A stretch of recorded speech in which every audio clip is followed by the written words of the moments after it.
உயர்ந்தவர், உமக்கு மேல் ஒருவரும் இல்லையே. எல்லோருக்கும் மேலாக உயர்ந்தவர், உமக்கு மேல் ஒருவரும் இல்லையே. அல்லேலூயா, அல்லேலூயா, அல்லேலூயா, ஆமென். அல்லேலூயா, அல்லேலூயா, அல்லேலூயா, ஆமென். ஒருவரால் சிருஷ்டிக்கப்படாமலே தாமாக என்றென்றும் இருப்பவர். கடந்த செய்தியிலே இயேசுவானவர் வெறும் 2000 வருஷங்களுக்கு முன்னாடி உண்டாகி பூமியில் மனுஷனாக பிறந்து சிலுவையில் போய் மனுஷனுடைய பாவங்களுக்கு பரிகாரம் செஞ்சாருன்னு உலக மக்கள் நினைக்கிறாங்களே, அது உண்மையா அப்படின்னு ஒரு கேள்வி. அவர் வெறும் 2000 வருஷத்துக்கு முன்னாடி தான் உண்டானாரா அல்லது உலக தோற்றத்துக்கு முன்னையே இருந்தாராங்கிறது அந்த கேள்விக்கு கடந்த செய்தியில் பதில் சொன்னோம். ஆதியிலே வார்த்தை இருந்தது, அந்த வார்த்தை ஆவியாக இருக்கிற தேவனிடத்தில் இருந்தது, அந்த வார்த்தை தேவனாக இருந்தது. அப்போ ஆவியாக இருக்கிற தேவன்ட்ட வார்த்தையினாலே செயல்படுகிறாரே, அந்த வார்த்தை தேவனாக இருந்தார். 2வது வசனம், அவர் ஆதியிலே, இயேசு ஆதியிலே தேவனோடு இருந்தார். சகலமும் இயேசு கிறிஸ்து மூலமாய் உண்டாயிற்று, அவராலே இல்லாமல் ஒன்று உண்டாகவில்லை. இந்த இயேசுவுக்குள் ஜீவன் இருந்தது, அந்த ஜீவன் மனுஷருக்கு ஒளியாக இருந்தது. இந்த ஒளியானது இருளை பிரகாசிக்கிறது, இருளானது அதை ஜெயிக்கவில்லை. இந்த உலகத்தில் எந்த மனுஷனையும் பிரகாசிப்பிக்கிற ஒளியே அந்த மெய்யான ஒளி என்று அங்கே சொல்லப்பட்டது. அப்படி பார்க்கும்போது இயேசுவானவரே ஆதியிலே பிதாவாகிய தேவனோடு இருந்து சகலத்தையும் சிருஷ்டித்து இன்றைக்கு மனிதனுடைய பாவங்களுக்கு பரிகாரம் செய்து எந்த மனுஷனையும் பிரகாசிப்பிக்கிற ஒளியாக இயேசு இருக்கிறார் அப்படின்னு கடந்த செய்தியில் சொன்னோம். ஆதாம் உண்டாக்கப்பட்டு 6000 வருஷம்தான் ஆகுது. இன்றைக்கி ஆதாம் உண்டாக்கப்பட்டு 2000 வருஷம் கழித்து ஆபிரகாம்ங்கிற ஒரு மனுஷனோட தேவன் உடன்படிக்கை பண்ணுறாரு. உன் குமாரனை கொடு, நான் என்னுடைய குமாரனை கொடுக்குறேன், என்னுடைய குமாரன் அவனுடைய பாவங்களுக்கு பரிகாரம் செய்வார், அப்போ நீ பரலோகம் வந்துடலாம் அப்படி சொல்கிறார்.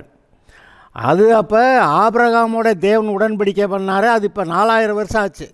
ஆனால் ஆபிரகாமோட தேவன் உடன்படிக்கை பண்ணி 2000 வருஷம் கழித்து, அது ஆதாம்லேருந்து 4000 வருஷம் கழித்து தான் இயேசு பூமியில் கன்னியின் வயிற்றில் பிறக்கிறாரு. பிறந்து மனுஷனுடைய பாவங்களுக்காக சிலுவையில் பரிகாரம் செஞ்சார். அதுக்கப்புறம் இப்போ 2000 வருஷம் ஆயிடுச்சு. மொத்தம் 6000 வருடங்கள்.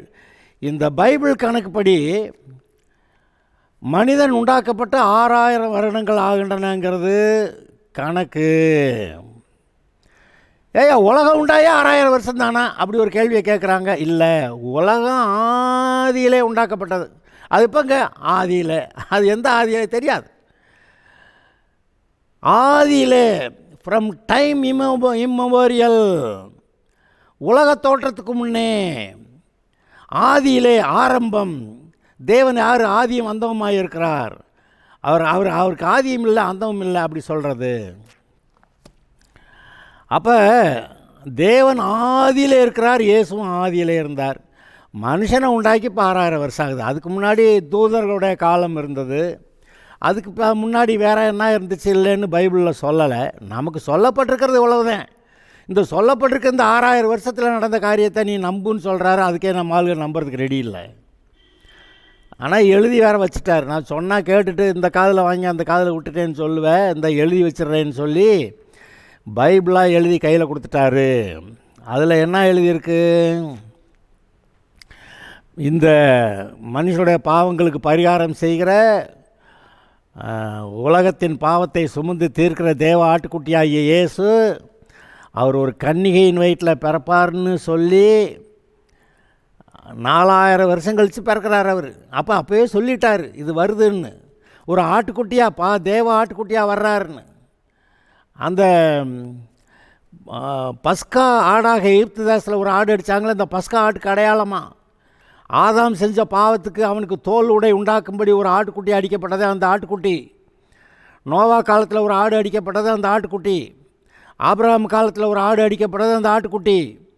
இப்படியாக ஒரு ஆட்டுக்குட்டியாக மனுஷனுடைய பாவங்களுக்கு பரிகாரம் செய்ய வர்றாரு, அவர் மேசியா என்று சொல்லி பைபிளில் பழைய ஏற்பாட்டில் எழுதுனது எல்லாமே இயேசு கிறிஸ்துவோடைய வாழ்க்கையிலே நிறைவேறிற்று. அது மாத்திரமல்ல, இனியே என்ன நடக்கும்னு எழுதியிருக்கோ அதெல்லாம் நிறைவேறும்.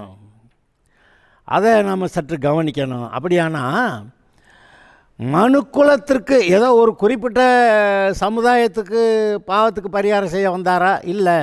அவர் நான் இஸ்ரவேலருக்கு மட்டும் பாவத்துக்கு பரிகாரம் செய்ய வந்தாரா? இல்லை.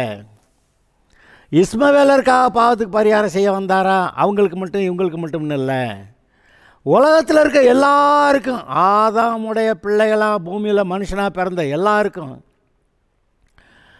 பாவத்துக்கு பரிகாரம் செய்கிற இயேசுவாக அவர் வந்தார். அதனால தான் உலகத்தின் பாவத்தை சுமந்து தீர்க்கிற தேவ ஆட்டுக்குட்டி அப்படின்னு சொல்லப்படுகிறது. பைபிளில் லேவியராகமம்னு ஒரு புஸ்தகம் இருக்குது. இயேசுவானவர் தம்மை எந்த மாதிரி மனுஷனுடைய பாவங்களுக்காக தன்னை பலியிடுவார்னு பல கோணங்களில் அது சித்தரிக்கிறது. முதல் சர்வாங்க தகன பலியாக சர்வாங்கமும் செலுத்தி பிதாவுக்கு முன்பாக இவங்க பாவத்துக்காக நான் என்னை முற்றிலுமாக அர்ப்பணிக்கிறேன் அப்படின்னு சொல்லி சர்வாங்க தகன பலி அப்படி ஒப்படைச்சாராம். அப்புறம் போஜன பலி, மாவை இடித்து திப்பியெல்லாம் இல்லாமல் நல்ல மெல்லிய மாவு, அப்படி மெல்லிய மாவில் எண்ணெய் ஊற்றி ஆண்டவருக்கு படைச்சாங்களாம். அது மாவு என்னது, அதை இடித்து மெல்லிய மாவாக்கணும், திப்பியெல்லாம் இருக்கக்கூடாது. அப்படி பிதாவை இயேசு அப்படி நொறுக்கப்பட்டு மெல்லிய மாவாகிற அளவுக்கு அவர் அடிக்கப்பட்டாருங்கிறத அது சொல்லுது. அப்புறம் சமாதான பலி, தேவனுக்கு மனுஷனுக்கு சண்டை. ஏன்னா இவன் இந்த மனுஷன் பிசாசு கூட சேர்ந்துக்கிட்டு தேவனுக்கு எதிரி ஆகிட்டான். அப்போ இந்த 2 பேரை சேர்த்து வைக்கிறது எப்படி, அதுக்கு ஒரு பலி செலுத்த வேண்டியிருக்கு. அதனால் சமாதான பலியாக இயேசு தன்னையை செலுத்தினாராம். அது அந்த கட்டையில் வச்சு எரிக்கப்பட்டதை தான் சொல்லுது. அப்புறம் பாவ நிவாரண பலின்னு சொல்லியிருக்கு. மனுஷனுடைய பாவத்துக்கு நிவாரணம் பண்ணுறதுக்கு பலியாக அந்த ஒரு கோணத்தில் அது சொல்லியிருக்கு. அப்புறம் குற்ற நிவாரண பலியாக, பாவ நிவாரண பலியான்னா தெரிஞ்சு தெரியாமல் எல்லா பாவமும், குற்ற நிவாரண பலியானா தெரிஞ்சு செஞ்ச பாவம், தேவனுக்கு விரோதமாக நல்லா தெரிஞ்சு செஞ்ச பாவம் குற்ற நிவாரண பலி. எல்லாத்தையும் எல்லா கோணங்களிலும் இயேசுவானவர் எப்படி பாடுபடுவார் அப்படின்னு காட்டியிருக்கு. அப்போ இப்படியெல்லாம் தன்னை மனுஷனுடைய பாவங்களுக்கு பரிகாரமாக தன்னை செலுத்தினாரே, இப்போ அதனால் உண்டாகிற விஷயங்களை நல்லா கவனிக்கணும். இது மட்டும் இல்லை, இன்னொரு பலி கூட சொல்லப்பட்டிருக்கிறது. போக்காடு, 2 ஆடுகள் தெரிந்து கொள்ளப்பட்டு ஒன்று அங்கே பலிபீடத்தில் செலுத்தப்படுறது, இன்னொரு ஆடு இந்த மனுஷனுடைய பாவத்தெல்லாம் அந்த ஆட்டு மேலே தலையில் கையை வச்சு இந்த பாவத்தெல்லாம் அந்த ஆட்டு மேலே வச்சு அப்புறமேல அதை இழுத்து கொண்டு எங்கேயாவது வனாந்தரத்தில் விட்டுட்டு வந்துடும். அது மேன்னு கத்தி மேலே விழுந்து கீழே விழுந்து பைத்தியம் பிடிச்ச மாதிரி அலைஞ்சு எங்கேயாவது முட்டி மோதி கிடந்து சாகும் பாருங்க. அப்படியாக ஒரு ஆடு அனுப்பப்பட்டது. அப்படியாகவும் இயேசு சிலுவையில் இருக்கிற போது அந்த பாடுகளையெல்லாம் சகித்தார் என்று நாம் புரிந்து கொள்ளும்படியாக அதெல்லாம் எழுதப்பட்டிருக்கிறது. அப்போ இயேசுவானவர் தன்னை பலியாக சாக்ரிஃபைஸ், நான் அந்த காரியத்துக்காக என்னுடைய இந்த இதை சாக்ரிஃபைஸ் பண்ணிட்டேன்னு சொல்லுவாங்க. எனக்கு அந்த பொண்ணு வேணும், அதில் இந்த மாப்பிள்ளை வேணும், அதனால் அதுக்காக எனக்கு இருந்த இந்த நன்மைகளெல்லாம் கூட விட்டுட்டு சாக்ரிஃபைஸ் பண்ணிவிட்டு நான் அந்த பொண்ணுக்காக அந்த மாப்பிள்ளைக்காக நான் இதெல்லாம் சாக்ரிஃபைஸ் பண்ணிட்டேன்னு சொல்லுவாங்க, இதெல்லாம் விட்டுட்டு போயிட்டேன்னு சொல்லுவாங்க. அதுபோல் இயேசுவானவர் தன்னைய பலியாக சாக்ரிஃபைஸ், தன்னைத்தானே ஒரு சாக்ரிஃபைஸாக பலியாக அவர் கொடுத்து தன்னைத்தானே கொடுத்துட்டு இந்த மனுஷனை காப்பாற்றிக்கலான்னு நினைக்கிறாரு. அப்போ ஏதோ ஒன்று பெருசாக கிடைக்கும்னு நினச்சி தன்னையை கொடுக்கறது தானே இயேசுவை. அப்போ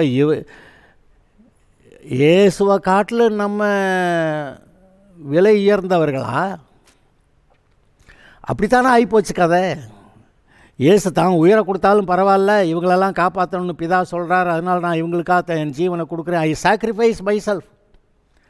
ஐ சாக்ரிஃபைஸ் மை செல்ஃப், என்னை நானே பலியாக கொடுக்குறேன், என்னை நான் ஒன்றுமில்லாமல் ஆக்கிக்கிறேன், நான் சாகட்டும், சிலுவையில் ரத்தம் சிந்தி வேதனைப்பட்டு நான் சாகட்டும், நான் செத்தா இவங்களை எல்லாத்தையும் பாவத்திலிருந்து நான் விடுவிக்க முடியும் அப்படின்னு சொல்லி இயேசு தன்னை சாக்ரிஃபைஸ் பண்ணி, தன்னையே சாக்ரிஃபைஸ் பண்ணி. சிலர் சொல்கிறாங்க, நான் அந்த பொண்ணுக்காக இதெல்லாம் விட்டேன், அந்த மாப்பிள்ளைக்காக இதெல்லாம் விட்டேன். ரைட்டு, யார் இல்லைன்னது.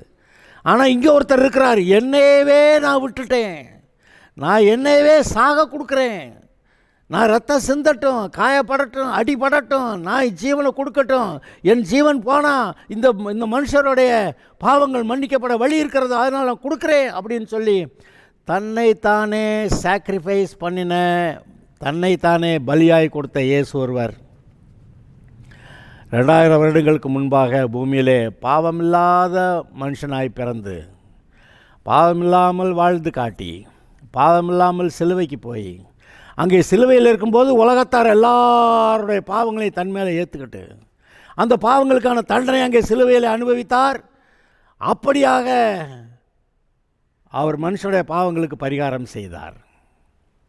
இன்றைக்கு எந்த தைரியத்தில் நாம் பாவம் மன்னிக்கப்பட முடியுங்கிறோம்?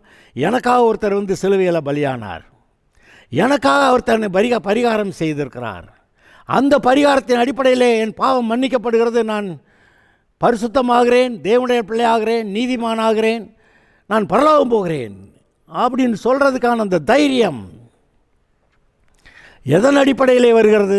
இந்த இயேசுவானவர் தன்னைத்தானே சாக்ரிஃபைஸ் பண்ணி, தன்னைத்தானே பலியாக கொடுத்து. ஒரு விதத்தில் பார்த்தோன்னா இது நரபலி, மனிதனை பலியாக செலுத்துவது. இன்றைக்கி பல காலகட்டங்களில் நம்ம கேட்டிருக்கிறோம், அந்த தெய்வத்துக்கு இவங்கெல்லாம் நரபலி செலுத்தினாங்கன்னு. நம்ம நாட்டில் கூட 100-200 வருஷங்களுக்கு முன்னாடி இதெல்லாம் பிரபலமாக இருந்திருக்குது.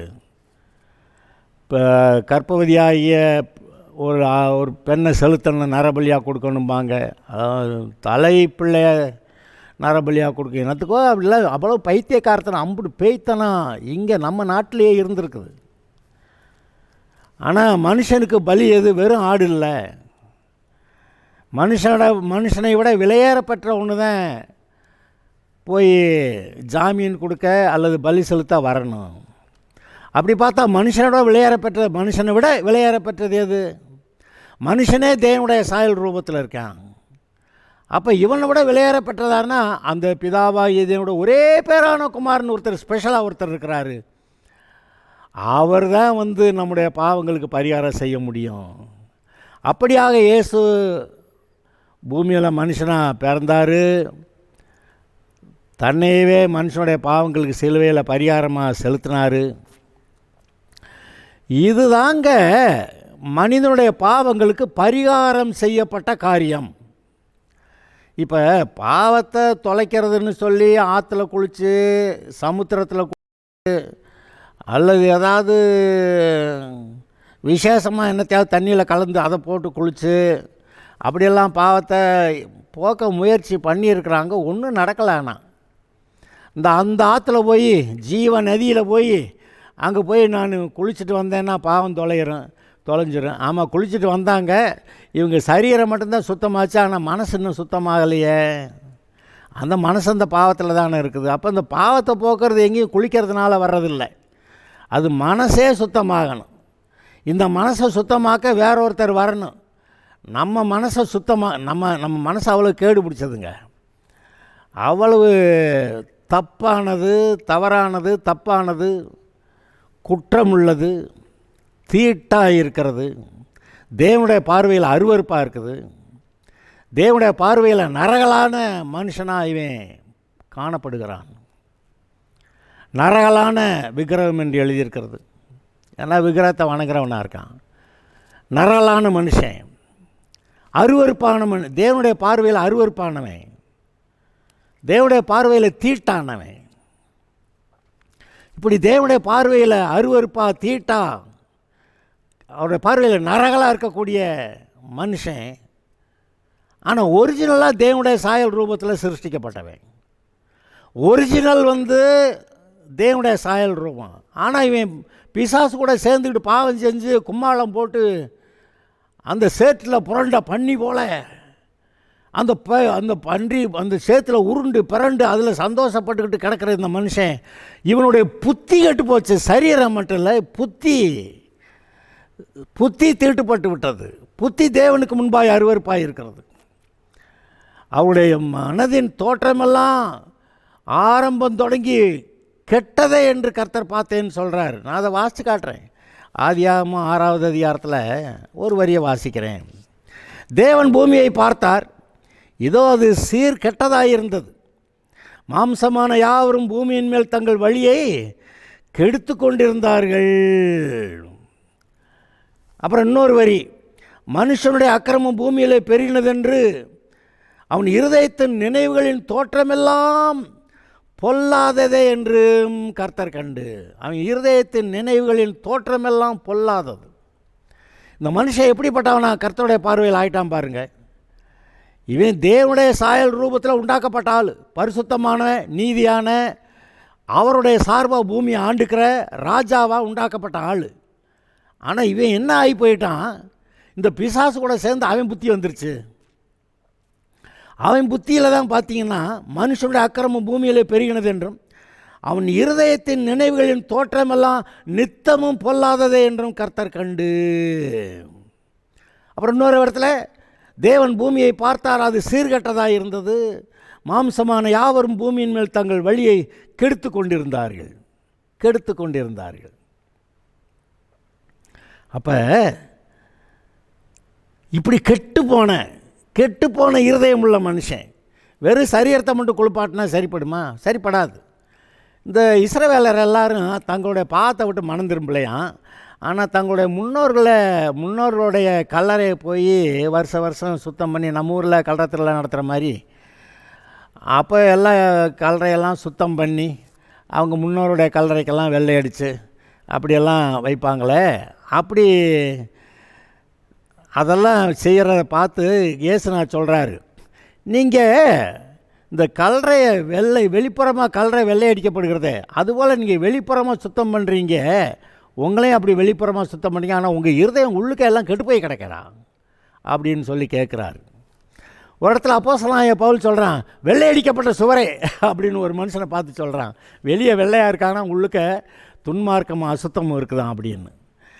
ஆனால் இன்றைக்கு நீங்கள் யோசித்து பாருங்கள், பொதுவாக மனிதருடைய எண்ணங்கள் என்ன?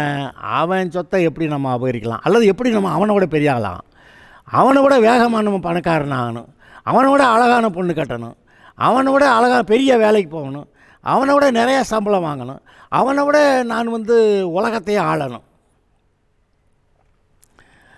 இதுக்கு என்னெல்லாம் செய்யணுமோ செய்யலாம். திருடலாம், பொய் சொல்லலாம், ஏமாற்றலாம், பாலியல் பலாத்காரம் பண்ணலாம், கொலை பண்ணலாம், லஞ்சம் வாங்கலாம், ஊழல் பண்ணலாம், என்ன வேணாலும் பண்ணு, இப்படி பெரிய ஆளாக ஆகணும். அப்படி தானே ஏங்க நீங்கள் கொஞ்சம் யோசித்து பார்த்தீங்களா? மனுஷனுடைய புத்தி அப்படி தானே இருக்குது.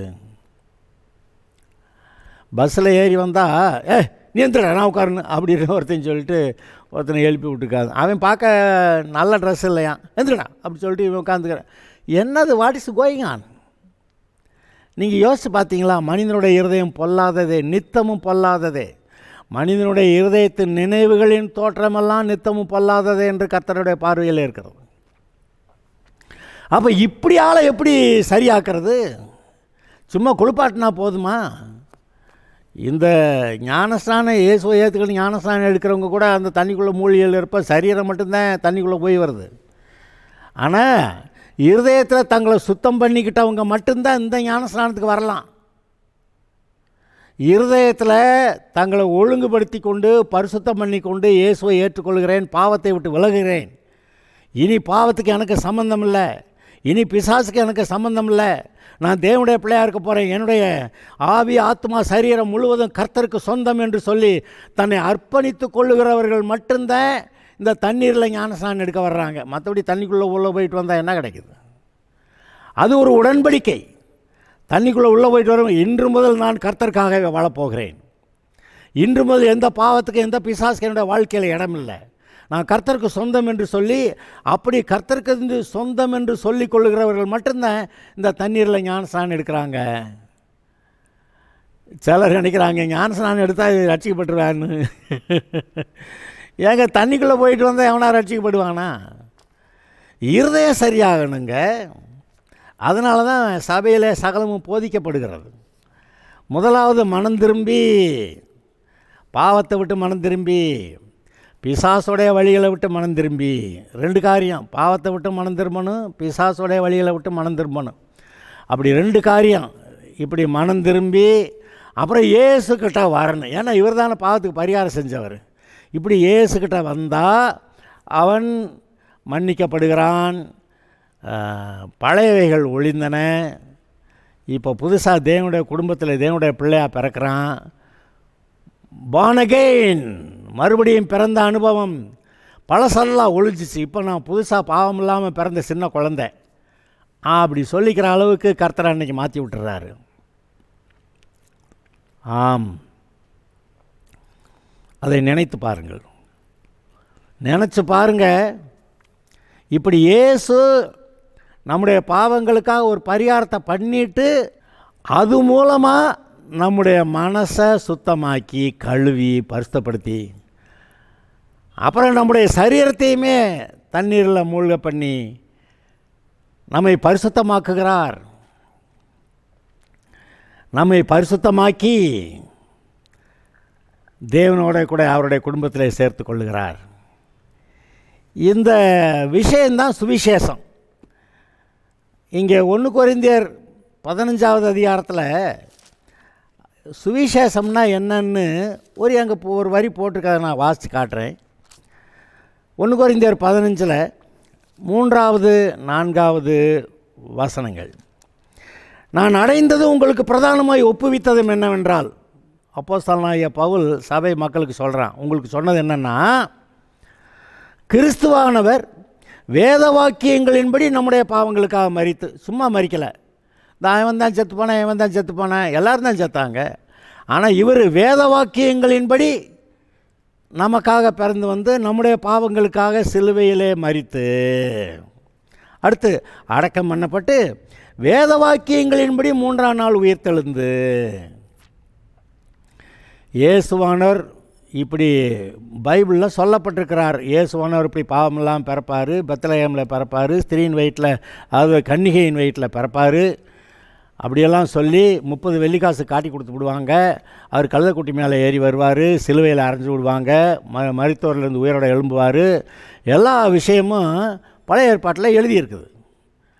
அப்படி வேத வாக்கியங்களின்படி எழுதப்பட்ட ஒருவராக இவர் வந்து நமக்காக மரித்து அடக்கம் பண்ணப்பட்டு அப்படி வேத வாக்கியங்களில் எழுதப்பட்டவராக இவர் உயிர்த்தெழுந்தார். அப்போ இவர் மூலமாக தான் அந்த பரிகாரம் உண்டாகுதே ஒழிய உலகத்தை சாகிற எல்லா மனுஷனும் பரிகாரம் செஞ்சிருவானா? இல்லை. ஒரு இடத்துல ஜோக் சொல்லுவாங்க, அந்த யூதாஸ் வந்து இயேசுவை காட்டி கொடுக்கலன்னா இயேசு சிலுவைக்கு போயிருக்க முடியுமா? ரொம்ப ஞானமான கேள்வி தான்.